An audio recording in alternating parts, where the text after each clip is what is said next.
Welcome back viewers, جی واپس آ گئے ہیں دوبارہ آپ کے ساتھ. میں ہوں میں صفا اور میرے ساتھ ہیں بشرا ناز اور ہماری بہت پیاری بہن سسٹر عثمان ناہید ہمارے ساتھ موجود ہیں. عورتوں کے تمام مسائل کو، عورتوں کی مشکلات کو، عورتوں کی خوشیوں کو بہت اچھے سے ڈسکس کیا جا رہا ہے. ایک ہمارے ساتھ کالر تھی سبیہ، انہوں نے بھی بہت اچھے سے اس چیز پہ روشنی ڈالی. انہی کی بات کو کہہ کے جہاں انہوں نے مینشن کیا کہ بیچاری عورتیں، تو ان کے لیے ایک بہت اچھا شعر یاد آ رہا ہے کہ نہیں ہے چیز نکمی کوئی زمانے میں، کوئی برا نہیں قدرت کے کارخانے میں. تو جی اسی بات کو لے کے چلیں گے. بشرا آپ کے پاس سنا ہے بہت اچھے اچھے سوال ہیں سسٹر کے لیے. ابھی جیسے ہم بریک میں بات کر رہے تھے، کیونکہ ہمارے پاس یہ لاسٹ ٹائم آف دا شو ہے، میں چاہتی ہوں کہ جتنی میکسیمم چیز ہم کور کر سکیں.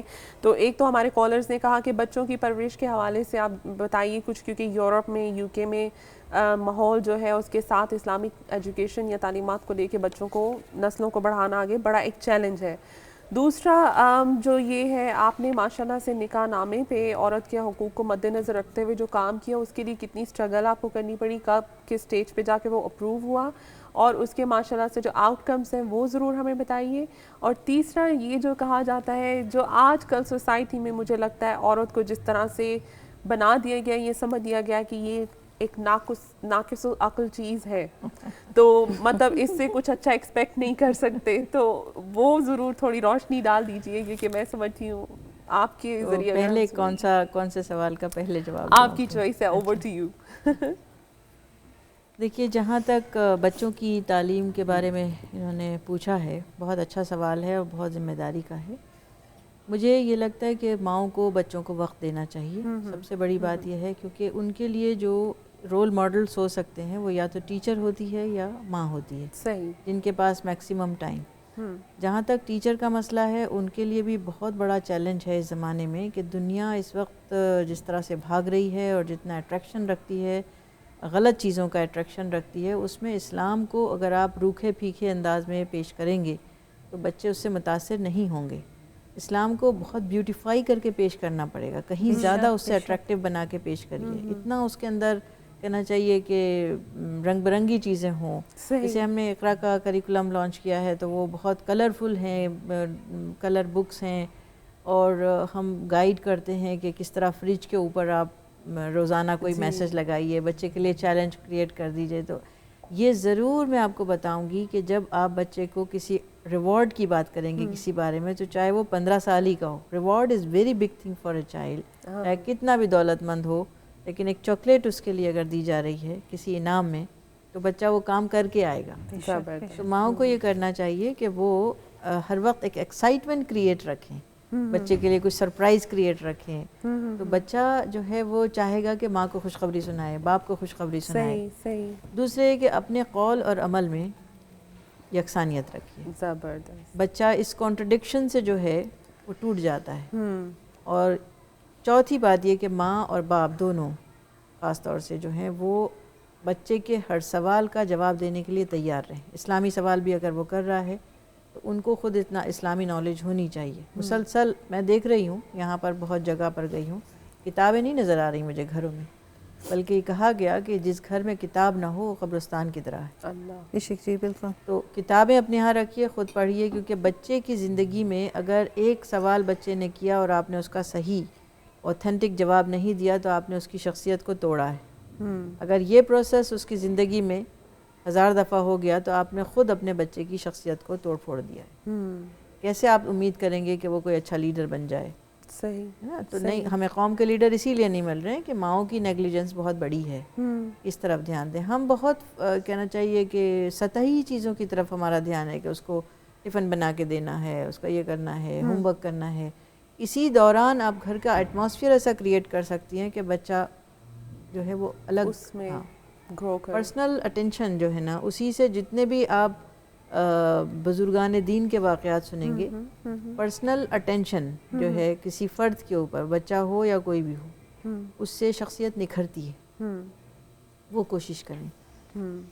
دوسری بات جو آپ نے کہی کہ نکاح نامے کی، تو یہ میں نے اصل میں تیار کیا تھا جب مجھے یہ اندازہ ہوا کہ 3 طلاق ایک نشست میں دینے کا رواج اتنا بڑھ گیا کہ لوگ جو ہیں وہ بغیر یہ سمجھے کہ اسلام میں اس کے لیے بھی شرائط ہیں کہ یک نشست 3 طلاق کے لیے شرعی ریزن بھی ہونے چاہیے. ایسا نہیں کہ آپ کبھی بھی دے دیں. اچھا. اور شرعی ریزن میں بہت ایکسٹریم باتیں ہیں، جیسے بدچلنی ہے، آوارہ گردی ہے یا وہ ہیں، تو اس قسم کی چیزیں اگر پائی جائیں، یہ کوئی کہنا چاہیے کہ یہ صرف ایک فیسلٹی سمجھیں اس لحاظ سے کہ دوسری کسی قوم کے پاس کسی مذہب میں اللہ نے یہ فیسلٹی نہیں دی کہ جب دونوں ایک دوسرے کے ساتھ نہ رہنا چاہیں تو اس طرح سے حل کر لیں، لیکن اس کا مس یوز جو ہے وہ اللہ کے ہاں بڑی جواب دہی کی بات ہے. صحیح. کیونکہ اللہ تعالیٰ نے فرمایا کہ یہ میرے غیظ و غضب کو دعوت دینے والی بات ہے، مطلب حلال چیزوں میں سب سے زیادہ اللہ کو ناپسند چیز طلاق ہے. رسول اللہ صلی اللہ علیہ وسلم جو ہیں غصے میں کھڑے ہو گئے، حدیث شریف ہے، آپ غصے میں کھڑے ہو گئے جس شخص نے 3 طلاق دی، اور آپ نے فرمایا کہ کیا تم اللہ کی کتاب کے ساتھ کھیل کرتے ہو؟ تو لوگ جو ہیں وہ یہ تو دیکھتے ہیں کہ رسول اللہ صلی اللہ علیہ وسلم بعد میں خاموش ہو گئے. اس حدیث کا بعد کا جو پہلو ہے وہ یہ ہے کہ وہ خاموش ہو گئے، اس کا مطلب ہے کہ وہ ویلڈ ہو گئی، کسی نے 3 بول دی تو وہ ویلڈ ہو گئی. لیکن یہ نہیں دیکھتے کہ اس سے پہلا ریئیکشن کیا تھا. صحیح. پہلا ریئیکشن آپ کا کھڑا ہونا تھا غصے میں. صحیح. میں یہ کہتی ہوں کہ آج کا دور وہ ہے کہ آج پہلے ریئیکشن کو آپ ترجیح دیں. دوسری بات یہ کہ جیسے میں نے کہا کہ ہم اسلامی کنٹریز میں نہیں رہتے، وہاں پر پنشمنٹس ہو سکتی ہیں جو حضرت عمر رضی اللہ تعالیٰ عنہ نے جو اناؤنس کی تھیں، پنشمنٹ تھیں کہ 100 درہم کی سزا انہوں نے قرار دی تھی، وہ ان کا ایک انتظامی فیصلہ تھا طلاق کو روکنے کے لیے. صحیح. آج چونکہ آپ کے پاس کوئی ذریعہ نہیں ہے، آپ ہندوستان میں یا اس ملک میں کہیں بھی جو سیکولر کنٹریز ہیں وہاں یہ نہیں کہہ سکتے کہ ہم پرسنل لاز پر تو چلیں گے، لیکن جو سزا ہے وہ آپ دیجئے. وہ کیوں دیں گے سزا؟ اس لیے ودن شریعہ فریم ورک آپ کو اپنے حل نکالنے پڑیں گے. صحیح. تو ہم نے نکاح نامہ تیار کیا کہ ہم مردوں کو بھی جو مطلب نکاح جب ہو رہا ہے تو لڑکے جو ہیں وہ اپنے رائٹس اور اپنا اسٹیٹس، اپنی ذمہ داریاں وہ پڑھیں، لڑکیاں جو ہیں وہ اپنے پڑھیں، اور یہ ضروری ہے انہیں بتانا. نکاح ایک بہت عظیم کہنا چاہیے مقدس رشتہ ہے، اور اس کو عقد کہتے ہیں، جیسے گرہ بندھ رہی ہے، صحیح. زندگی بھر کا ہے. صحیح. تو اس کو جب اللہ کے نام پر عہد ہو رہا ہے تو بہت سیریس ہونا چاہیے.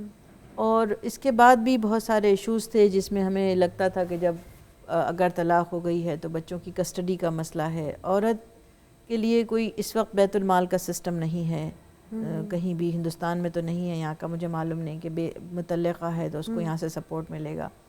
ہندوستانی کلچر کے اندر ہم نے یہ دیکھا کہ وہاں پر پیٹریاکل سسٹم آ گیا کہ دوسری قوموں سے ہم نے بہت کچھ اڈاپٹ کیا ہے. تو اس میں ایک اڈاپشن یہ بھی ہے کہ بیٹی کا ایک بار شادی ہو گئی تو بس وہ رشتہ ختم ہو گیا، اب وہ دوبارہ اب نہیں آ سکتی. تو وہ بچوں کو لے کے جب آتی ہے تو نہ اس کا بھائی تیار رکھنے کو، نہ گھر میں جگہ ہے، چھوٹے چھوٹے سے گھر ہیں، برادری سسٹم ٹوٹ گیا ہے سارا. تو ان سب چیزوں کو دیکھتے ہوئے ہمیں نئے سرے سے کچھ کہنا چاہیے، پلان کرنا چاہیے. ماشاء اللہ غرض یہ کہ عورت کے حساب سے اگر دیکھا جائے کہ جو میٹریمونیل جو شادی کے مسائل ہیں وہ دور ازل سے ابد تک یہ بہت پرانے دور سے چلی آ رہی ہیں، اور اب تک جدید دور میں بھی جو ہے یہ مسئلے مسائل اسی طرح سے لگے رہے ہیں. اور واقعی میں ڈائیورس کی ریشیو دیکھ لیں تو وقت کم ہے. سسٹر عزہ ناہید، دل یہ کرتا ہے کہ آپ کے لیے ایک اور پروگرام بھی رکھیں اور جو ہے آپ سے بہت باتیں کریں، لیکن میں چاہوں گی اپنی بہنوں کے لیے آپ چھوٹا سا ہمیں کوئی میسج دے دیں کہ جو بہت زیادہ خاص ہو جائے ان کے لیے. بس میں یہ کہوں گی کہ یہ جو سارے مسائل ہیں یہ بالکل نہ سمجھیں ناقص العقل جو کہنا ہے وہ مطلب رسول اللہ صلی اللہ علیہ وسلم نے عید کے دن عورتوں کو مذاق میں مردوں کے لیے یہ بات کہی تھی، کیونکہ مرد جو ہیں وہ پہلا دن تھا کہ جس کے اندر مرد دیر سے آئے تھے، عورتیں پہلے آ گئی تھیں. تو مردوں کو کہا تھا کہ کیا تم ان ناقصات العقل کی طرح ہو گئی ہو جو نبی کے خطبے کو، اپنے گھر کے ایشوز جو ہیں ان کو اہمیت دیتی ہیں، نبی کے خطبے میں لیٹ پہنچتی ہیں. تو آپ نے مذاق میں فرمایا، کوئی سیریس بات نہیں ہے، اس لیے اس کو بالکل ختم کر دینا چاہیے اور کبھی نہیں کہنا چاہیے کہ عورتیں ناقص العقل ہیں، کیونکہ اللہ نے امہات المومنین بھی بنائی ماشاءاللہ اور صحابیات بھی بنائیں. جی بہت شکریہ، بہت اچھا لگا آپ کے ساتھ بیٹھنا، آپ کے ساتھ بات کرنا، اور آپ کی ایک ایک بات جو ہے وہ ویورز تک پہنچی، کالرز تک پہنچی. دعا یہی ہے ویورز کے جی اتنی خوبصورت باتیں جو ہیں، اتنی خوبصورت نصیحتیں جو آپ تک پہنچی ہیں، بنانے کا ذریعہ، پہنچانے کا ذریعہ بنی، اور ان پر عمل پیرا ہونے کی کوشش کیجیے گا. ہم بھی کوشش کریں گے کہ ان باتوں کو اپنی زندگی میں شامل کریں. ہماری بہت سی دعائیں ہمارے مہمان کے ساتھ ہیں، کیونکہ وقت کی کمی رہی ورنہ ہم آپ سے ضرور رابطے میں اور بھی رہتے. تو آپ سے